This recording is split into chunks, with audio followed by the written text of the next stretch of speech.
Well, it may finally be happening. Elon Musk's time in government may be coming to an end, as Politico is reporting that Trump has already told his inner circle that time is coming to an end for Elon Musk. So I'm going to get to more details of that story in a minute here. Let's discuss what led up to this news, because there are very few times that I want to be on social media.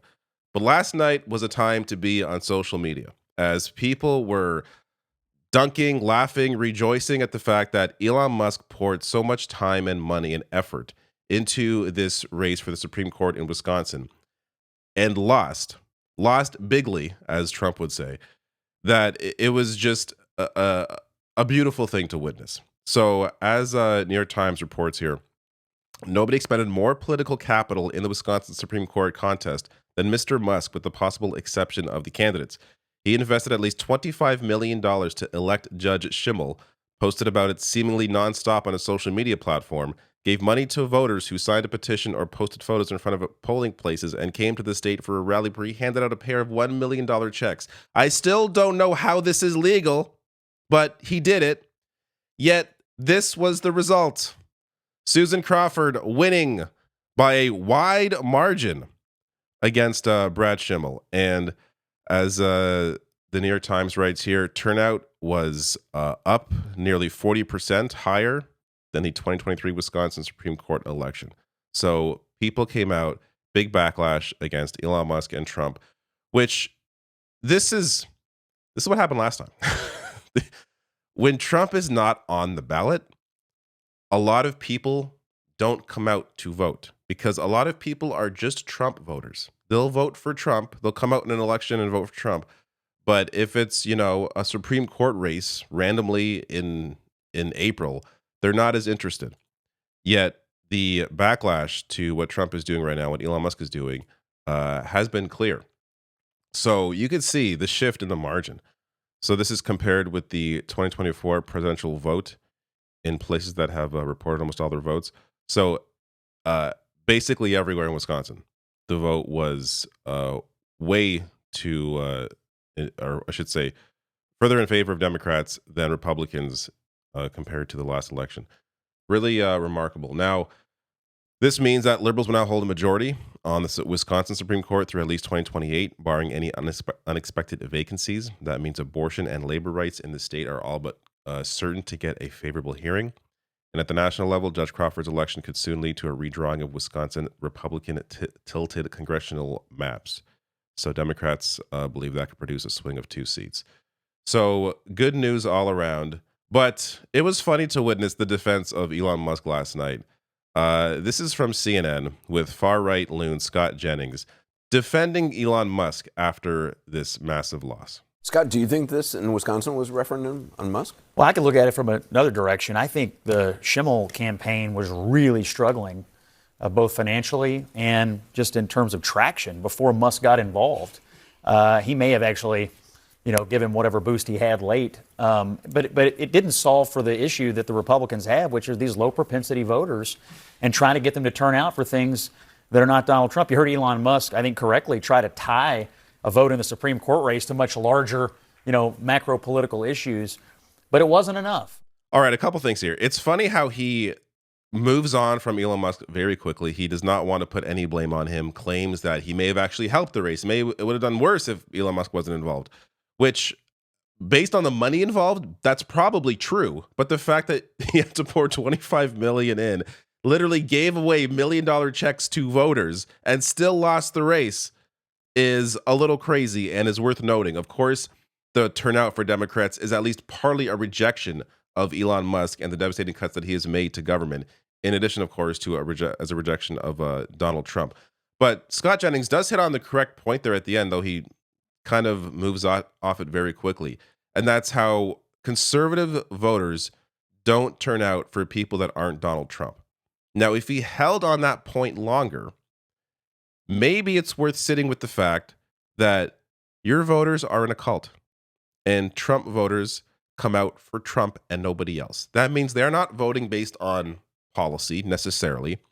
They're not voting based on really anything except for the fact that they adore dear leader Donald Trump, for whatever the reason they want to justify to themselves. But that is the only reason they come out, is to vote for him. Isn't that very weird? Isn't that worth thinking about for a second? And noting that this is not a problem that I think Republicans can really solve with marketing or PR, or changing how campaigns are messaging. This is really about a cult of personality. So I don't know how Republicans solve that problem unless candidates start changing their last name to Trump, which maybe I wouldn't be shocked if that's part of the solution. But unless that happens, this is going to continue to be a problem for Republicans trying to turn out people in elections where Trump is not involved. But before I get to the political story, this Musk quote is so hilarious. So this headline: Musk said Wisconsin would decide the fate of Western civilization, which he did say that during the event for this race. Now he says he expected to lose.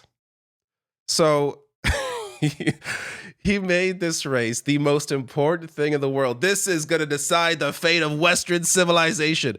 And then he loses after pouring all this time and money into it. And actually, no, I expected to lose. But there is value to losing a piece for a positional gain. What the hell does that mean?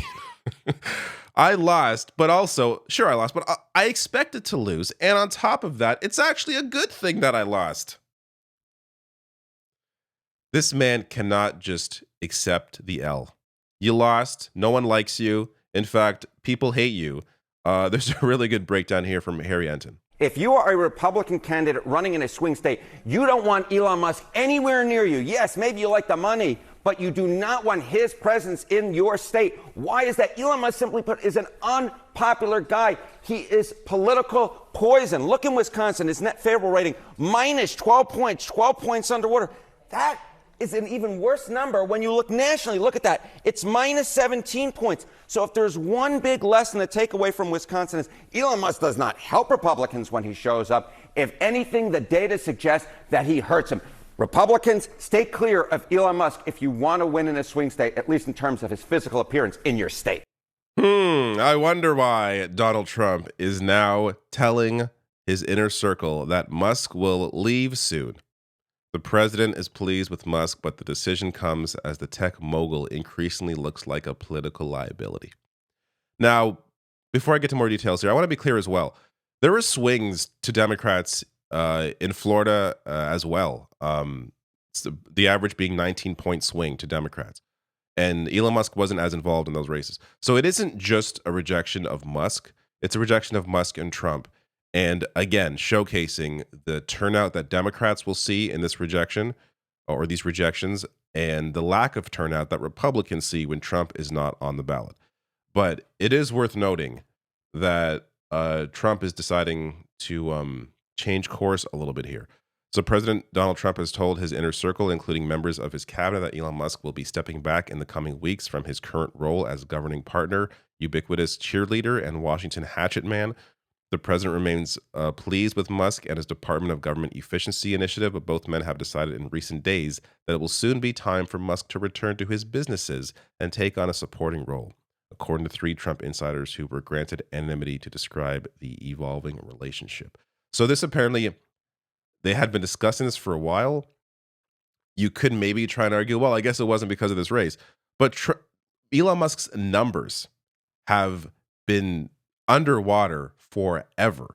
The amount of attention that Elon Musk is sucking up right now, the amount of hatred that he is bringing in terms of the eyeballs on what the Trump administration is doing with these sorts of cuts, has not helped Donald Trump at all. It's hurt him both in that race in Wisconsin, but also just generally in the way that Trump is perceived by voters because of just the amount of attention that Musk has brought to the devastation that Trump's policies are doing.